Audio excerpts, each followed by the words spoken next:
పైన ఉన్న చిత్రపటం గమనిస్తూ ఈ విషయాలను అర్థం చేసుకోండి.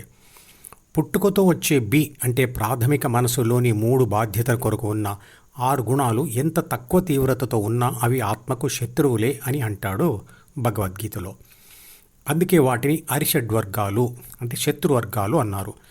కానీ పుట్టిన శిశువుకు వాటిని పట్టుకోవడం మరియు ఉపయోగించడం తప్పదు.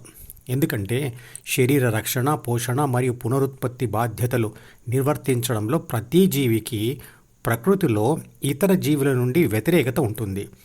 ఈ 3 బాధ్యతలు నిర్వర్తించడం కోసం చేసే పోరాటంలో గెలిస్తే అరిషడ్ వర్గాలు మరింత తీవ్రమవుతాయి.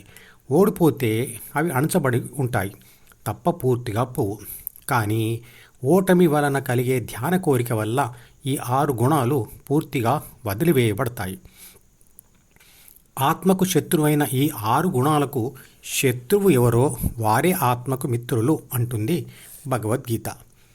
బిలోని 3 బాధ్యతల మరియు 6 గుణాల ప్రేరేపణతో ప్రాపంచిక ఆత్మ ప్రాపంచిక సుఖాల కోసం డిలోని కోరికలతో కలిసి చేసే ప్రయత్నాలను అడ్డుకొని ఓటమిని ఇచ్చే అంటే విషాదం కలిగించే మనుషులు, జంతువులు, పరిసరాలు లేదా ప్రకృతి లేదా ప్రపంచ బలాలే ఆత్మకు మిత్రులు. అర్జునుడికి విషాదం కారణంగానే కృష్ణుడిచే చెప్పబడిన భగవద్గీత వినే అవకాశం వచ్చింది. అదృష్టవశాత్తు జీవితంలో ఓడిపోతూ ఆధ్యాత్మికతలో గెలిచాను అంటాడు ఓ ఆత్మజ్ఞాని. ప్రతి ప్రాపంచిక ఓటమి తనలోని అహంకారాన్ని అణచి ధ్యాన కోరిక రగిలించి ధ్యానం చేయించి బాహ్య గెలుపులు తెచ్చిపెట్టి తర్వాత అంతర్గత గెలుపు అంటే స్థితప్రజ్ఞను కూడా తెచ్చిపెట్టేందుకు ఉపయోగపడే మెట్టు అంటాడు.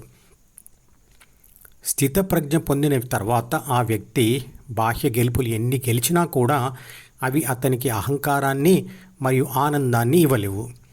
ద్వితీయ మనసుపై గెలిపే ప్రాపంచిక ఆత్మకు అసలైన గెలుపు అని అతనికి తెలుసు. కాబట్టి ప్రతిరోజు మీరు చేసే ఆలోచనలను, కోరుకునే కోరికలను, మాట్లాడే మాటలను, చేసే పనులను, వింటున్న వార్తలను ఆత్మవిమర్శనాత్మక దృష్టితో చూస్తే మీకే అర్థమవుతుంది అందులో ఎన్ని మీ ఆత్మకు శత్రువులో. మనం మాట్లాడే మాటలకు మరియు పనులకు మూలం డి అంటే జ్ఞాపకాల పుస్తకంలోని ప్రాపంచిక సమాచారం మరియు సూచనలే అంటే కోరికలే. వాటి మీద ఆత్మ ధ్యాస పెట్టకపోతే అవి కేవలం మనోపుస్తకంలోని నిర్జీవమైన రాతలు మాత్రమే అవుతాయి. ఇష్టం లేని జ్ఞాపకాలు నశించిపోవాలి అనుకుంటూనే తెలియకుండానే ప్రాపంచిక ఆత్మ యొక్క ధ్యాసను వాటి మీద పెట్టి వాటిని చదువుతాము. అందువల్ల నశించిపోతూ ఉన్న ఆ జ్ఞాపకం మరింత సజీవమవుతుంది. అందువల్ల అవి మరికొంతకాలం జీవించి ఉంటాయి.